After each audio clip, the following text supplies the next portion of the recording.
Hello guys, in this video I'm going to start the new year 2026 by reading a chapter of Neville's book called Your Faith is Your Fortune. That is the chapter 17 called Prayer, where he talks about that the real prayer is an inner experience, not spoken words or asking an external God for help. Prayer happens when you turn your attention away from the outside world, become quiet inside and assume the feeling that your desire is already fulfilled. And in that moment, you drop your old identity and take on a new one, the version of you who already has or is what you want. And nothing changes until you change inside first. And when you truly feel yourself to be the person who has the desire, something shifts in your consciousness, and that inner shift is a real act of prayer. And after that, you return to your daily life different, even if nothing looks changed. And the outer world must eventually reflect this inner state, because life only mirrors what you are conscious of being.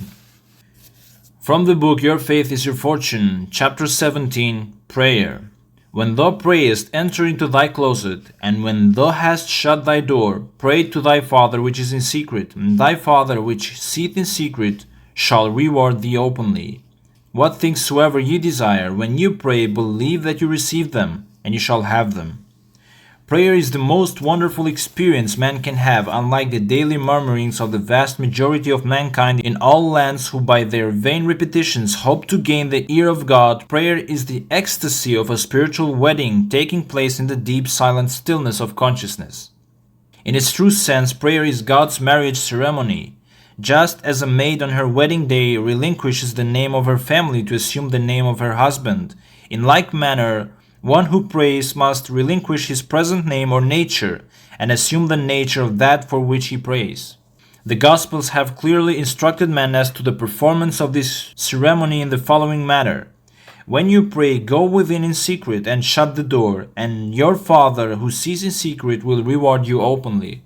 The going within is the entering of the bridal chamber, just as no one but the bride and groom are permitted to enter so holy a room, as a bridal suit on the night of the marriage ceremony. Likewise, no one but the one who prays and that for which he prays are permitted to enter the holy hour of prayer. As the bride and groom, on entering the bridal suit, securely shut the door against the outside world, so too must the one who enters the holy hour of prayer close the door of the senses and entirely shut out the world round about him. This is accomplished by taking the attention completely away from all things other than that which you are now in love, that is the thing desired. The second phase of this spiritual ceremony is defined in these words. When you pray, believe that you receive, and you shall receive. As you joyfully contemplate being and possessing that which you desire to be and to have, you have taken this second step and are theretofore spiritually performing the acts of marriage and generation. Your receptive attitude of mind while praying or contemplating can be likened to a bride or womb, for it is that aspect of mind which receives the impressions. That which you contemplate being is the groom, for it is the name or nature you assume, and therefore is that which leaves its impregnation. So no one dies to maidenhood or present nature as one assumes the name and nature of impregnation. Lost in contemplation, and having assumed the name and nature of the thing contemplated, your whole being thrills with the joy of being it. And this thrill, which runs through your entire being as you appropriate the consciousness of your desire, is a proof that you are both married and impregnated. As you return from this silent meditation, the door is once more opened upon the world you had left behind. But this time you return as a pregnant bride. You enter the world a changed being, and although no one but you knows of this wonderful romance, the world will in a very short while see the signs of your pregnancy, for you will begin to express that which you in your hour of silence felt yourself to be. The mother of the world, or bride of the Lord, is purposely called Mary, or water, for water loses its identity as it assumes the nature of that which it is mixed.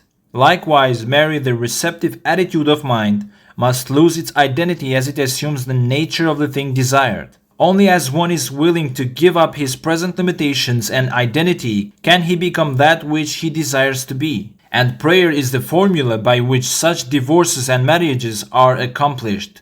Two shall agree as touching anything, and it shall be established on earth. The two agreeing are you, the bride, and the thing desired, that is the groom. As this agreement is accomplished, a son bearing witness of this union will be born. You begin to express and possess that which you are conscious of being, and praying then is recognizing yourself to be that which you desire to be, rather than begging God for that which you desire. So millions of prayers are daily unanswered because man prays to a God who does not exist. And consciousness being God, one must seek in consciousness for the thing desired by assuming the consciousness of the quality desired. Only as one does this will his prayers be answered. And to be conscious of being poor while praying for riches is to be rewarded with that which you are conscious of being, namely poverty. And prayers to be successful must be claimed and appropriated. So assume the positive consciousness of the thing desired, and with your desire defined, quietly go within and shut the door behind you. Lose yourself in your desire, feel yourself to be one with it, and remain in this fixation until you have absorbed the life and name by claiming and feeling yourself to be and to have that which you desired. And when you emerge from the hour of prayer, you must do so conscious of being and possessing that which you heretofore desired. So prayer is a private inner act of imagination and feeling, and to pray means to withdraw attention from the senses, quiet the mind, and enter a state where the outer world no longer matters. And in that silence, you deliberately identify yourself with the fulfillment of your desire.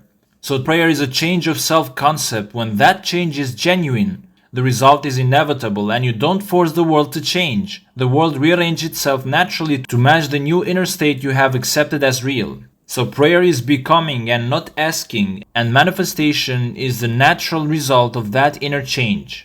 Okay guys, thanks for watching this new video. Happy New Year, and please give me ideas in the comments on what kind of techniques and exercises you want me to create in the next videos. Take care and see you in the next video.